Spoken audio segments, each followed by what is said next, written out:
Oke, it's recording now untuk pertemuan ke-12. Jadi pertemuan ke-12 untuk mata kuliah Strategic Management ini, kita tuh akan membahas mengenai, sebentar. Kita tuh akan membahas mengenai strategi penyihatan dan divestasi, dan juga strategi perusahaan pemimpin pasar. Ini pembahasan detail kita akan membahas itu mengenai definisi daripada divestasi, kemudian juga indikator dari indikator lingkungan bisnis, kemudian juga ada indikator internal, indikator internal perusahaan, indikator kemudian juga ada apa namanya, ada indikator penyihatan strategik, penyihatan strategik dan juga penyihatan operasional, kemudian juga proses penyihatan dari perusahaan itu seperti apa. Kemudian juga ada intervensi negara, jadi negara juga berhak intervensi untuk memulihkan kondisi perekonomian, dan juga apa namanya, strategi divestasi. Oke, ini saya share screen sebentar.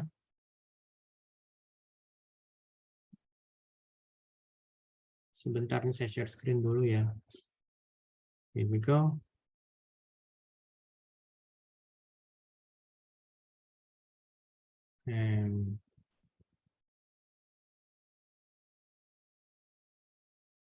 Kok yang ini sih? Sorry, salah. Saya salah sebentar.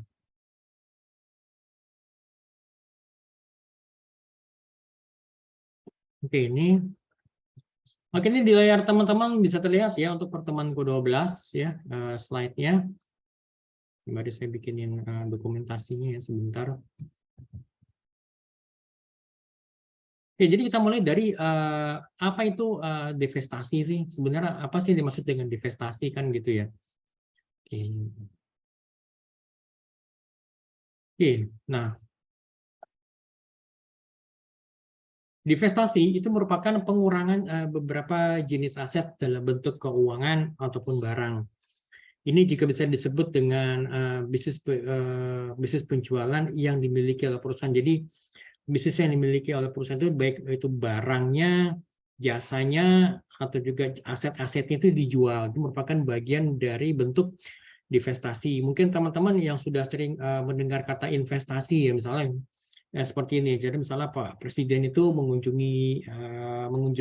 berkunjung ke luar negeri, ke Amerika Serikat, kemudian bertemu dengan para pengusaha dari Amerika, para pengusaha di Amerika Serikat, dan dari hasil kunjungan tersebut para pengusaha dari Amerika Serikat ini akan melakukan investasi di tanah air, misalnya sebesar 10 miliar US dollar. Nah, berarti 10 miliar US itu akan masuk ke negara kita dalam bentuk barang, aset, dalam bentuk produk bisa jadi, atau mungkin dalam bentuk investasi dalam bentuk misalnya pembelian tanah, pembelian barang-barang di dalam negeri, kemudian juga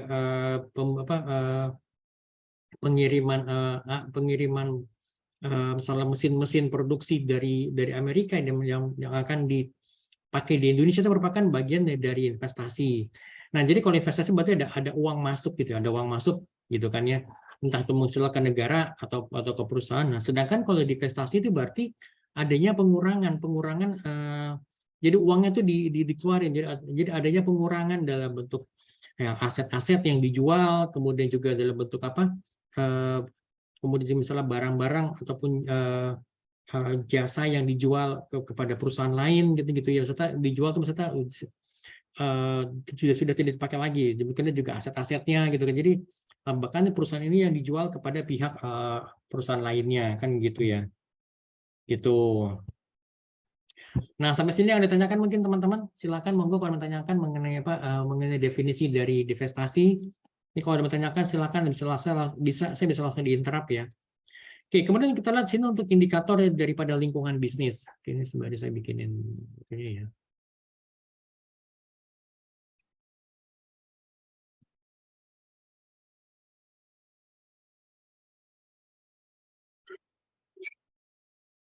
Jadi kita bisa melihat sehat atau tidaknya perusahaan itu bersumber dari lingkungan bisnis gitu ya. Jadi kita lihat misalnya lingkungan bisnisnya itu mendukung nggak gitu loh. Nah, kalau misalnya lingkungan bisnis sudah tidak mendukung perkembangan perusahaan, jadi lingkungan bisnis itu hanya bisa menjadi ancaman bagi bisnis. Ini dapat dikatakan sebagai sumber sakitnya perusahaan. Jadi di antara begitu banyak ragam lingkungan bisnis, jadi terdapat beberapa tanda-tanda yang dapat dijadikan sebagai petunjuk strategis sedikitnya peluang bisnis yang tersedia dan terbukanya ancaman bisnis. Jadi ya seperti kita tahu paling gampang gini, misalkan kalau saya bertanya kepada teman-teman semua, kapan sih teman-teman itu terakhir membaca koran fisik gitu loh? Koran yang fisik, bukan koran digital, tapi koran fisik yang kalian salah setiap pagi. Kalau dulu pernah dikirimin ke rumah nenek kakek kalian, mungkin pernah dikirimin ke rumah orang tua kalian, tapi ya karena satu dan lain hal, karena perkembangan teknologi, ya sekarang kita sudah tidak berlangganan koran fisik lagi gitu kan. Nah, itu kan berarti kan karena adanya perkembangan teknologi, akhirnya bisnis koran media-media cetak nasional itu pasti akan terimbas kan gitu. Media cetak nasional terimbas bagaimana dengan media cetak yang ada di lokal, yang ada di daerah-daerah kan gitu ya. Nah, jadi pertama yang kita lihat misalnya gini, peramalan dan penilaian implikasi manajerial itu menjadi susah untuk dilakukan. Ketika lingkungan bisnis ini ya sudah saling berinteraksi satu dengan lainnya. Lalu kemudian yang kedua, pertumbuhan ekonomi dan juga aktivitas ekonomi pembentuk itu memberikan indikasi bagi manajemen dalam melakukan pengambilan keputusan ekspansi usaha. Ini kira-kira kita bisa lihat nih, kira-kira seperti sekarang ini bagaimana pertumbuhan ekonominya, kemudian bagaimana dengan aktivitas perekonomiannya. Ya kan, seperti kita tahu saat ini ya kita kan belum 100% pulih dari pandemi kan. Ya kan, kemudian juga walaupun pada saat masyarakat atau sektor perekonomian ini sudah mulai berusaha untuk menggeliat bergerak, akhirnya kan kena hajar dengan kenaikan harga BBM kan gitu ya. Nah, kemudian begitu. Nah, kemudian juga yang ketiga ini tersedianya kredit dan juga aktivitas pasar modal yang dapat digunakan sebagai indikator mudah atau sulitnya, murah atau mahalnya dana yang dibutuhkan. Ya, misalkan kita lihat salah dengan adanya seperti kita tahu ya, kalau untuk indeks harga saham gabungan itu kan ya turun naik ya, jadi kan fluktuatif. Nah, jadi aktivitas pasar modal itu pasti sangat dipengaruhi oleh misalnya sentimen positif atau sentimen negatif dari kondisi geopolitik gitu kan, atau kondisi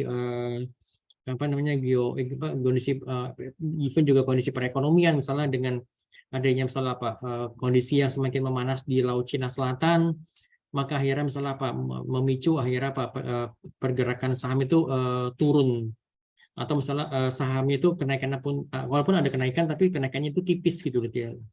Nah, seperti itu. Jadi ada beberapa sentimen-sentimen negatif ataupun positif yang bisa mempengaruhi aktivitas di pasar modal. Nah, tentunya juga ini akan berpengaruh terhadap misalnya penyaluran kredit gitu kan, yang juga misalnya dengan kondisinya dengan kondisi seperti sekarang ini ya, dengan pandemi yang belum 100% recover, ya pastinya pastinya kan membuat pihak perbankan ini sulit untuk memberikan kredit gitu kan ya. Oke, kemudian perubahan harga.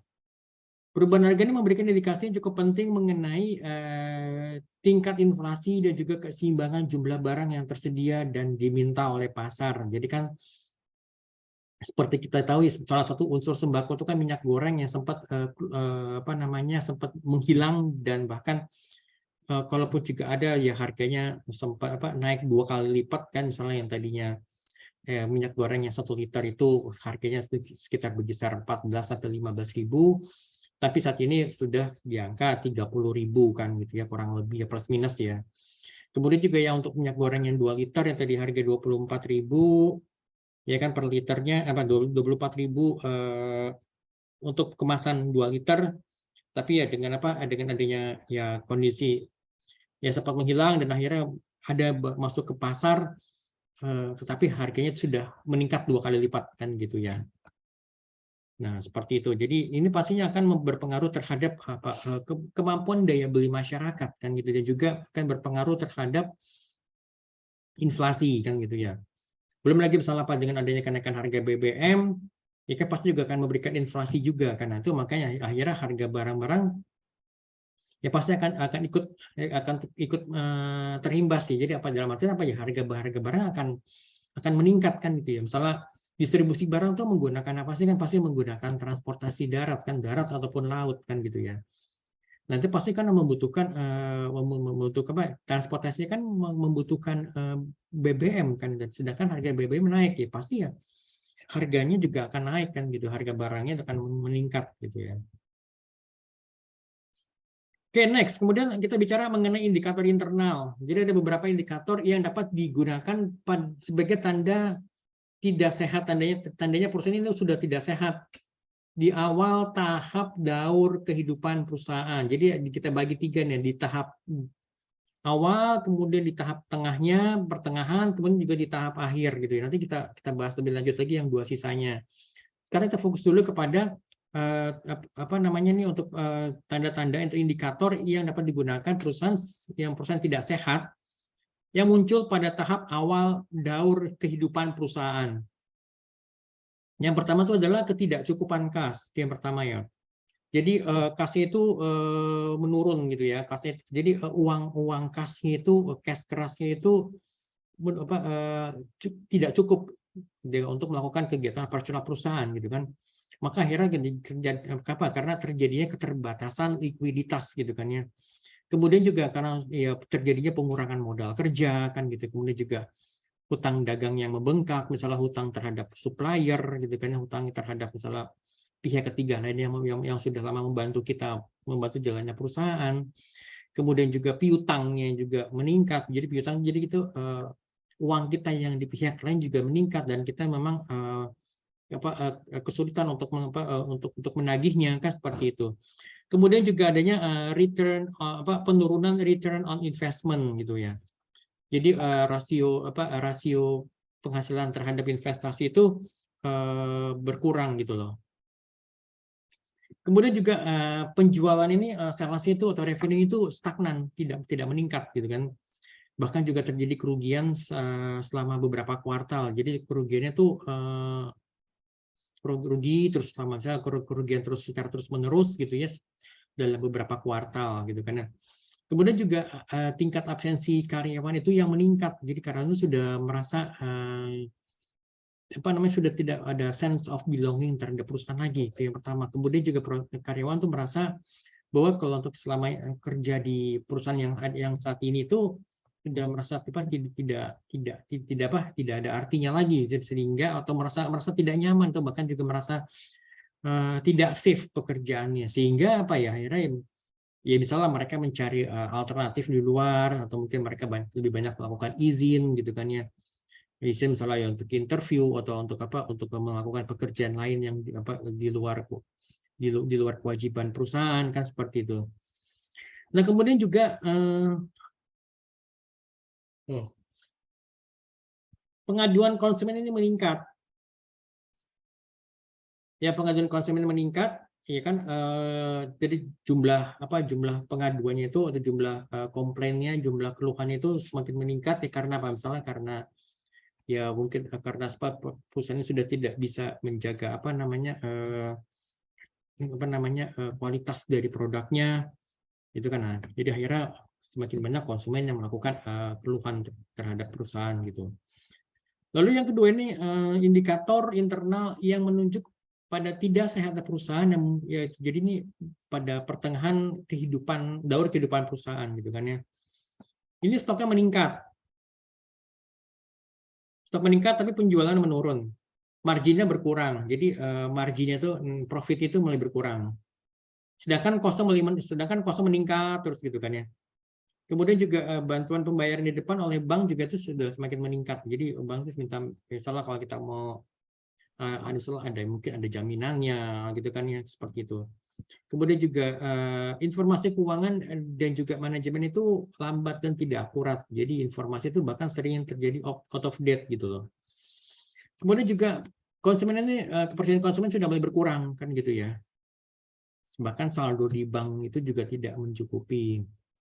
tertundanya piutang dengan konsumen yang tidak percaya. Jadi kita mau coba tagih uang kita di tempat lain, di perusahaan lain, tetapi sayangnya karena mereka yang sudah mulai tidak percaya, jadi akhirnya uang kita tuh susah untuk uang kita susah untuk kita tagihkan gitu, Pak.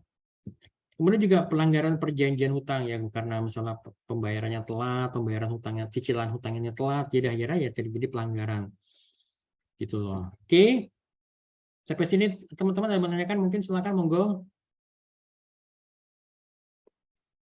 Kemudian juga adanya indikator internal yang dapat dijadikan petunjuk tidak sehatnya perusahaan yang lazimnya dijumpai pada tahapan akhir daur kehidupan perusahaan. Yaitu pertama, kecilnya perhatian manajemen terhadap penurunan laba. Jadi ini mereka tuh seolah-olah tuh kayaknya entah mereka pura-pura nggak tahu atau gimana, tetapi perhatian mereka tuh kecil gitu loh. Lalu terjadinya pengurangan staf tanpa adanya kita melakukan analisa permasalahan pokoknya apa sih yang dihadapi gitu loh. Kemudian juga misalnya terjadinya krisis kas, jadi alias kas itu tidak mencukupi. Jadi perusahaan itu tidak memiliki uang yang cukup untuk melakukan kegiatan operasional perusahaan. Kemudian juga terlambatnya pembayaran hutang, terlambatnya hasil penagihan piutang. Kalau utang itu berarti kan kita membayar kepada orang lain, sedangkan kalau piutang itu kan berarti kita punya uang yang tertahan di pihak lain gitu loh. Nah, kemudian penurunan penjualan itu yang cukup yang cukup drastis, yang cukup berpengaruh signifikan. Karena apa? Karena ini penurunan penjualannya itu ya terus-menerus terjadi penurunan setiap semesternya kan gitu ya. Kemudian juga moral karyawan itu rendah gitu loh. Ya kan? Moral karyawan rendah, kemudian juga akhirnya kredibilitas perusahaannya berkurang, kemudian juga perputaran persediaan itu menurun drastis, jadi stok itu menurun drastis, ya. Jadi akhirnya apa? Jadi karena apa? Karena kita sudah tidak mendapatkan lagi kepercayaan dari supplier. Ya, kita mau memesan produk ini, mau memesan bahan baku untuk apa? Untuk membuat produk, tapi akhirnya ya karena kita sudah tidak disupport lagi atau tidak dipercaya lagi oleh supplier, ya akhirnya mereka nggak akan mau mengirim produknya kan seperti itu. Dan juga beberapa lagi yang lain kalian bisa baca sendiri, bisa baca ya. Jadi malah kemudian juga saya mencoba langsung fokus pada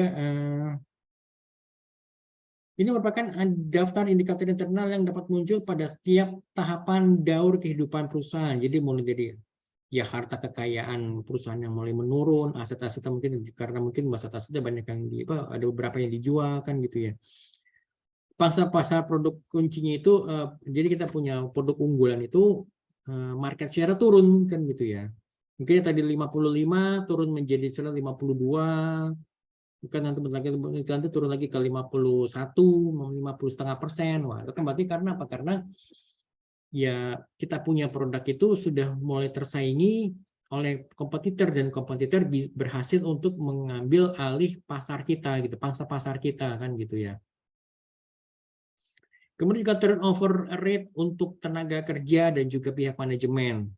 Kemudian juga ya gaji dan tunjangan karyawan itu yang meningkat lebih cepat dibandingkan peningkatan produktivitas dan laba.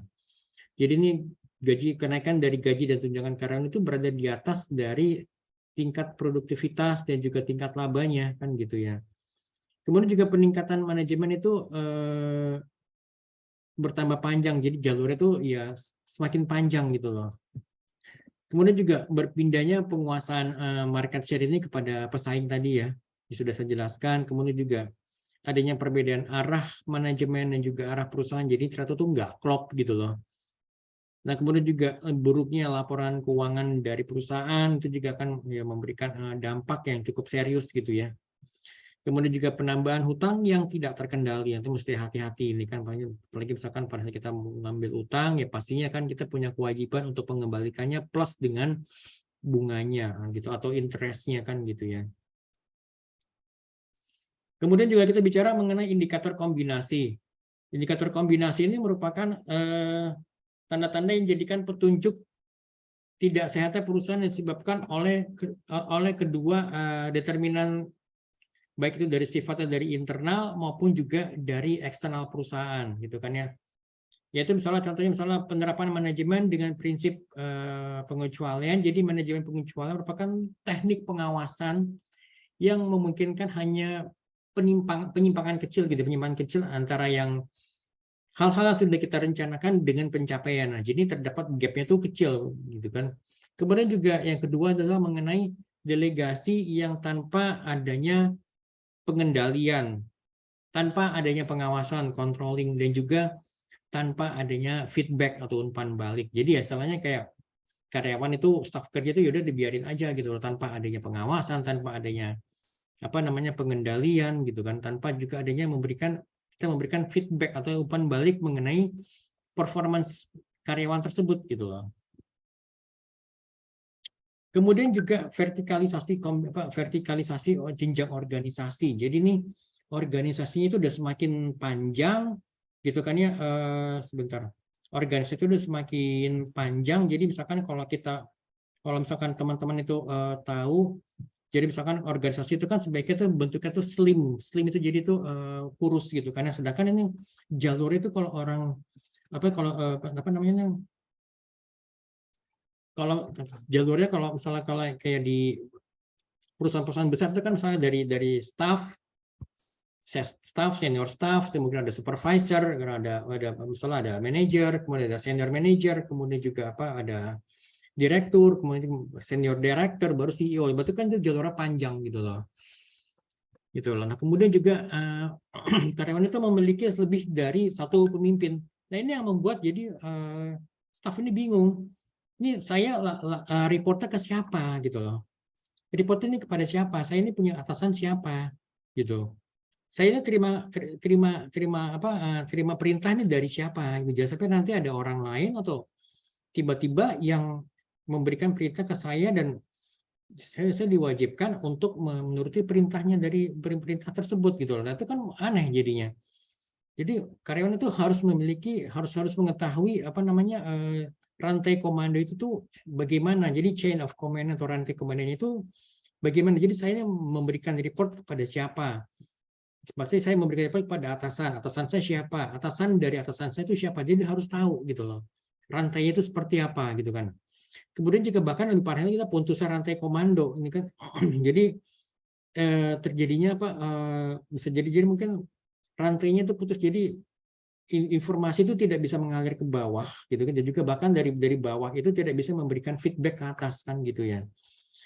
Kemudian juga gaya kepemimpinan yang megah mewah oleh pihak direksi, oleh pihak senior manager gitu kan. Jadi terjadi gap yang cukup besar antara pihak manajemen dengan pihak staff gitu kan, bawahan gitu ya. Bahkan juga mungkin terjadinya kita tuh memasarkan produk yang salah gitu loh. Bisa jadi mungkin karena produknya benar, tetapi kita masuk atau kita menawarkan produk yang salah kepada konsumen. Karena kita tidak melakukan analisis yang lebih mendetail mengenai pasar kita gitu loh. Jadi akhirnya misalnya ternyata gini, kita mencoba menawarkan misalnya koran gitu. Kita memasang produk kita tuh di koran fisik ya, di koran Kompas fisik. Tetapi sayangnya misalnya target market kita itu misalnya yang kaum milenial itu sudah jarang membaca koran, sehingga akhirnya ya komunikasi nggak nyampe gitu loh. Demikian juga misalkan kita mencoba menawarkan produk ya yang memang menurut kita tuh bagus untuk kesehatan, tetapi ternyata ternyata kalau di kalangan anak-anak sekarang itu, misalnya anak muda sekarang itu mungkin mereka masih belum aware, gitu ya, bukan tidak aware, ini masih belum aware mengenai kesehatan, karena mungkin mereka masih muda, mereka masih bisa bergerak lincah, mereka tuh masih belum ada yang dirasakan sakit, sehingga ya mereka awareness mereka mengenai kesehatan mungkin masih rendah kan gitu ya. Nah, kemudian juga malah kita memasarkan kepada pasar yang salah. Kalau tadi kita memasarkan produk yang salah, kita sekarang memasarkan kepada pasar yang salah gitu loh. Gitu kan ya, bisa jadi ya ini ya karena kita ya tadi dua hal ini yang terjadi Karena apa? Karena kita tidak menyelami, tidak melakukan analisa yang lebih mendalam mengenai target pasar kita, gitu loh. Kemudian juga kita tidak juga bisa memahami apa kekuatan perusahaan kita, gitu kan. Lalu next adalah sistem informasi keuangan yang tidak tanggap. Jadi slow respon. Jadi ini apa namanya, pihak finance itu tidak bisa memberikan tanggapan, tidak bisa melakukan respon yang cepat terhadap kondisi keuangan perusahaan, gitu ya. Kemudian perusahaan kita ini kehilangan, atau organisasi kita ini kehilangan keunggulan bersaing, competitive advantage itu apa? Karena sekarang ini misalnya apa? Sekarang ini semua perusahaan itu sudah memiliki kemampuan yang sama, sehingga apa, keunggulan bersaing kita atau competitive advantage kita itu sudah kecil gitu, sudah semua, setiap orang bisa melakukan hal yang sama, kan seperti itu, gitu loh. Kemudian juga terjadinya perubahan teknologi, ya seperti misalnya dengan adanya, terutama dengan didorong adanya pandemi, kan gitu ya, ya kita dipaksa untuk memanfaatkan teknologi secara maksimum, ya mulai dari keadilan teman-teman yang bekerja sebagai karyawan, kalian dipaksa untuk melakukan WFH, working from home, dengan memanfaatkan laptop, memanfaatkan handphone, WhatsApp, kemudian juga memanfaatkan aplikasi Zoom meeting, dan juga pastinya harus didukung oleh koneksi internet yang baik, kan seperti itu. Jadi itu merupakan perubahan teknologi. Mungkin bisa jadi sebelumnya teman-teman di rumah nggak punya wifi, nggak punya koneksi wifi, tapi dengan adanya salah satu rumah tuh ada yang kakaknya yang bekerja di rumah WFH, kemudian adiknya yang harus kuliah di rumah atau sekolah di rumah. Jadi ya mau nggak mau ya harus bisa memanfaatkan teknologi, memanfaatkan wifi, gitu kan ya. Jadi di rumah tuh harus dipasang wifi supaya supaya masing-masing orang ini bisa saling bisa tetap bekerja, atau bisa ya misalnya kakaknya tetap bisa melakukan WFH, adik-adiknya mungkin masih bisa kuliah atau sekolah dari rumah, kan gitu ya. Itu makanya terjadinya perubahan teknologi kan, dengan adanya pandemi ini kan ya, kalian mengenal adanya namanya istilah working from home, mengenal istilah Zoom meeting gitu atau Google Meet, gitu kan ya. Nah, seperti itu. Nah, kemudian juga kejadian kurang paham terhadap kebutuhan konsumen ini. Jadi akhirnya apa? Jadi ya perusahaan itu salah memberikan produk, ya kan. Nah, ini ada hubungannya, ada korelasi dengan poin sebelumnya, gitu ya. Oke, kemudian juga kita bicara mengenai penyihatan strategik. Oh, teman-teman sampai sini mungkin ada yang ditanyakan, silakan, monggo.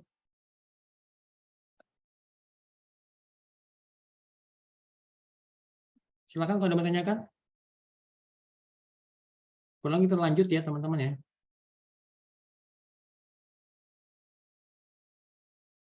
Oke, penyihatan strategik itu sebenarnya ada mau habis lagi.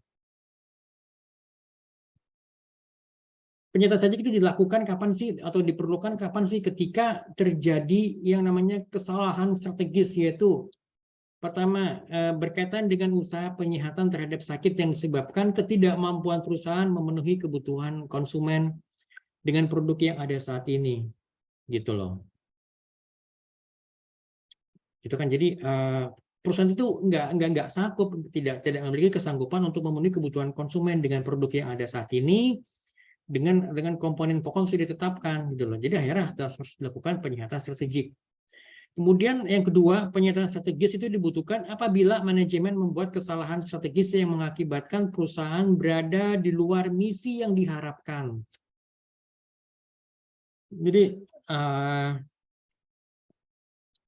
Jadi misalnya pemilik perusahaan, pemegang saham, kemudian juga manajemen sudah menentukan visi, misi, strategi seperti apa untuk organisasi atau perusahaan, tapi sayangnya pada saat implementasinya terjadi kesalahan, gimana perusahaan ini berjalan di luar misi yang sudah ditetapkan. Jadi akhirnya harus dilakukan penyihatan strategik, gitu loh. Lalu yang ketiga, penyihatan strategis itu diperlukan ketika perusahaan dinilai memiliki kecenderungan kehilangan posisi strategis di pasar. Walaupun perusahaan ini berhasil secara rata-rata atau bahkan lebih secara operasional. Nah, oke, sampai sini teman-teman yang ditanyakan silakan. Lalu kemudian untuk penyihatan operasional itu jadi perusahaan itu berusaha untuk melakukan perubahan operasi perusahaan, tetapi hampir sama sekali tidak bersentuhan dengan usaha merubah strategi bisnis. Jadi ada perubahan operasi yang dilakukan, tetapi itu sama sekali tidak merubah bisnis strategi bisnisnya gitu loh. Jadi ini ada beberapa caranya. Jadi pertama tuh manajemen berusaha meningkatkan penghasilan yang diperoleh dengan beragam cara. Misalnya dengan memberikan potongan harga, gitu kan, memberikan promosi, kemudian juga perbaikan pelayanan konsumen, menambah jumlah gerainya, menambah jumlah tokonya, memperbaiki saluran distribusi, gitu. Mungkin kita mencari distributor tambahan karena misalnya karena ternyata distributor yang pertama ini dia merasa keteteran, tidak bisa masa keteteran karena produk kita ada banyak, kemudian akhirnya dia di split, misalnya untuk distributor yang pertama itu fokus pada misalnya produk-produk makanan kering, kemudian untuk distributor yang kedua ini fokus pada misalnya untuk produk-produk yang air minum dalam kemasan, nah seperti itu gitu kan. Lalu kedua, manajemen melakukan pemotongan biaya, misalnya biaya administrasi, kemudian memotong biaya pemasaran atau untuk budget pemasarannya, budget promosinya mungkin yang dicoba dipotong gitu kan. Kemudian juga biaya penelitian dan pengembangannya mungkin yang karena dirasa terlalu besar dan sebagainya mungkin dipotong dan bisa masuk ke pos-pos lain yang lebih penting lagi. Lalu yang ketiga, pemilihan strategi ini juga tepat dilaksanakan oleh perusahaan yang beroperasi dalam industri yang sudah dewasa dan hampir tidak menyediakan peluang pangsa pasar. Jadi strategi ini biasanya dipilih oleh perusahaan yang memiliki fleksibilitas yang cukup dalam anggaran operasi, sehingga membuka peluang adanya pengurangan biaya yang signifikan. Oke, sampai sini teman-teman ada yang ditanyakan mungkin, silakan monggo.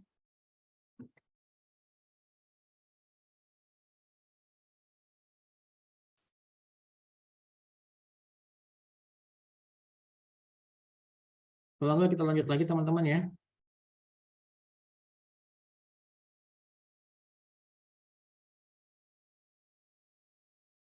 Oke, pernyataan. Oke, sekarang kita fokus pada bagaimana kita melakukan proses penyihatan. Jadi langkah-langkah proses penyihatan itu adalah kita pertama mengembalikan situasi yang serba tidak teratur ke dalam bentuk yang teratur, gitu kan ya.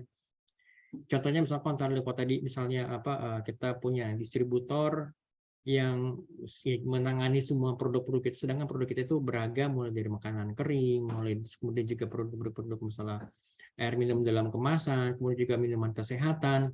Ya ada baiknya mungkin dipisah, bisa misalnya kalau distributor yang A dia menangani fokus pada makanan-makanan kering, kemudian juga untuk yang distributor yang B ini kita fokus pada produk-produk air minum, mungkin kita produk-produk cair, produk-produk dalam produk-produk cairan gitu ya. Nah, seperti itu. Kemudian juga misalnya aja karena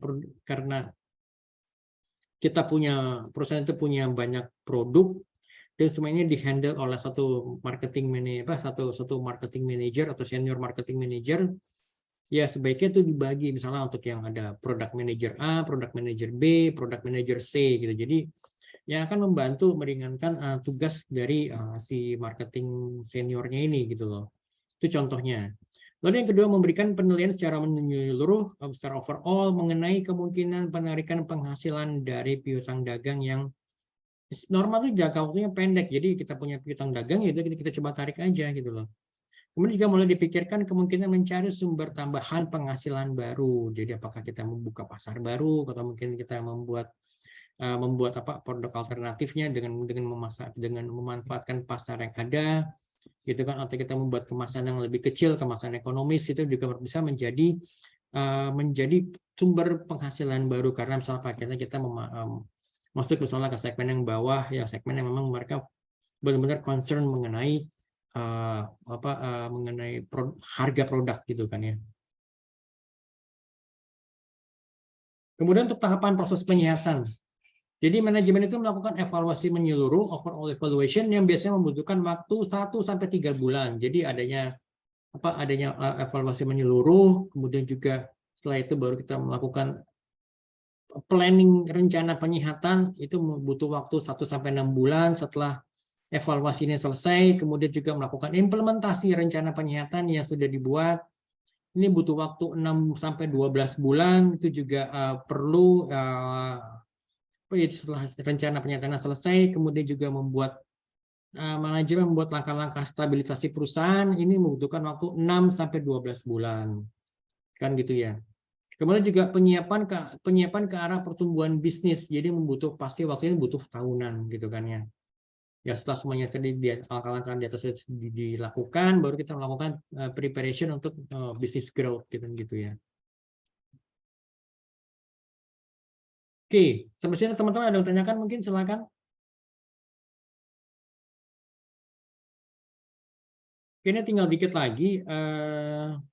Nanti kita break dulu sebentar ya. Nanti kita mulai lagi itu sekitar jam 11 lebih 10 nih karena waktunya ini kan dibatasi 45-40 menit.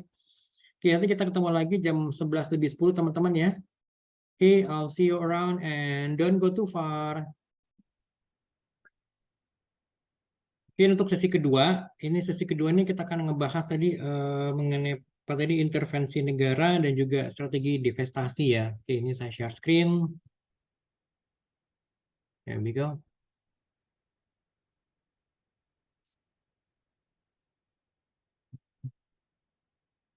Sebentar nih saya bikin.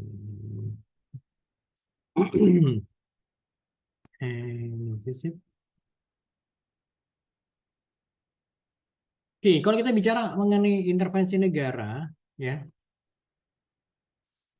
Jadi pada umumnya itu, jadi keterlibatan negara itu dilakukan dalam 3 tahapan, ya.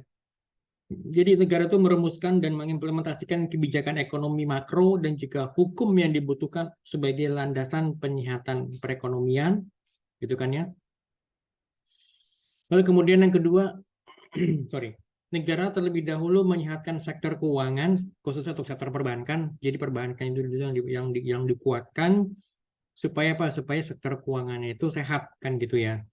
Lalu yang ketiga, negara itu melakukan intervensi penyihatan terhadap sektor real setelah terlebih dahulu memilah perusahaan-perusahaan mana yang masih bisa dan memiliki harapan untuk sehat kembali dan juga perusahaan yang sudah tidak mungkin lagi disehatkan. Jadi bisa jadi mungkin perusahaan ini dijual atau mungkin perusahaan ini ditutup atau dilikuidasi kan gitu ya.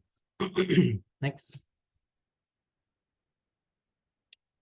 Ada beberapa strategi divestasi. Jadi kalau strategi divestasi merupakan strategi perusahaan atau organisasi itu keluar dari pasar. Hal ini terjadi ketika perusahaan sudah gagal berkembang dan tidak melihat adanya prospek yang cerah, gitu kan. Pemilik bersama manajemen itu dapat saja memutuskan untuk meninggalkan pasar. Jadi alasan perusahaan melakukan divestasi itu karena determinan pokok yang paling sering memaksa manajemen memilih menutup operasi unit usaha strategis dan keluar dari pasar itu karena buruknya kinerja perusahaan dan juga khususnya dalam hal mencapai target sasaran laba atau ROI, Return on Investment gitu ya. Jadi akhirnya ya karena perusahaan ini sudah tidak bisa memberikan keuntungan, walaupun juga keuntungan itu kecil, ya tidak signifikan, akhirnya ya perusahaan melakukan strategi divestasi. Jadi umumnya ini ada 3 macam pilihan divestasi. Pertama adalah perusahaan ini dijual secara keseluruhan, overall, outright sell. Kemudian merubah unit usaha ini menjadi anak perusahaan, menjadi satu perusahaan yang baru, yang independen dan terbebas dari perusahaan induk. Jadi ini spin off gitu loh. Gitu kan, jadi ada tim manajemennya sendiri, juga ada tim ahlinya sendiri, jadi juga karyawannya juga berbeda gitu kan ya. Lalu yang ketiga adalah likuidasi, jadi udah tutup aja sekalian perusahaannya gitu loh, di karyawannya di PHK, diberikan pesangon kan seperti itu. Oke, kemudian halangan untuk keluar dari pasar, jadi pasti ada halangannya, ada barriernya. Kalau kita masuk pasar pun juga ada barriernya, kita mau keluar dari pasar pun juga ada barriernya gitu loh. Yang pertama adalah adanya keengganan untuk mengakui kegagalan dari misalnya terutama dari pihak direksi atau pihak manajemen yang mereka enggan untuk mengakui bahwa sebenarnya mereka tuh gagal gitu kan ya. Lalu yang kedua yang berkurangnya kebanggaan dari pihak manajerial, jadi managerial pride. Jadi ya mereka kan kalau jadi duduk di tim manajemen atau senior manajemen kan mereka mempunyai kebanggaan tersendiri kan gitu ya. Lalu yang ketiga, ketidaknyamanan emosional karena harus berpisah dengan perusahaan yang sudah menjadi bagian dari hidup keseharian pihak manajemen ya. Ya, mungkin mereka sudah lama menduduki posisi manajemen ya. Kemudian kalau mereka harus digantikan oleh orang lain yang lebih kompeten, yang lebih muda mungkinnya, pasti mereka ya ada rasa tidak nyaman secara emosional kan gitu ya. Lalu yang keempat, kekhawatiran jika pihak lain itu yang membeli dan mengoperasikan unit usaha tersebut justru berhasil dengan baik di kemudian hari kan. Jadi ini ada kekhawatiran bahwa sebenarnya tim yang sekarang, manajemen sekarang ini tuh nggak kompeten gitu loh, nggak kompeten untuk mengurusi perusahaan. Jadi akhirnya apa, digantikan dengan pihak yang lain, dan pihak yang lain ini ternyata dia lebih capable, lebih lebih mumpuni gitu loh, dan perusahaannya malah berhasil gitu loh, gitu kan. Nah itu yang akhirnya menjadi halangan-halangan perusahaan ini bisa perusahaan ini bisa keluar dari pasar yang di situ gitu. Oke, dari saya sekian aja ya teman-teman ya, karena ini tadi jadi lumayan tanggung, cuma kalau diteruskan ini waktunya nggak cukup. Nah, teman-teman kalau misalnya masih ada yang mau ditanyakan, monggo bisa ditanyakan lewat Japri atau di grup juga boleh, silahkan gitu. Nanti ini seperti biasa videonya akan saya upload di YouTube, di channel YouTube saya. Gitu ya. Oke, baik kalau gitu semuanya teman-teman, terima kasih banyak. Sampai ketemu lagi minggu depan. Tetap jaga semangat, tetap sehat ya, tetap jaga kesehatan. Assalamualaikum warahmatullahi wabarakatuh. Waalaikumsalam warahmatullahi wabarakatuh. Waalaikumsalam.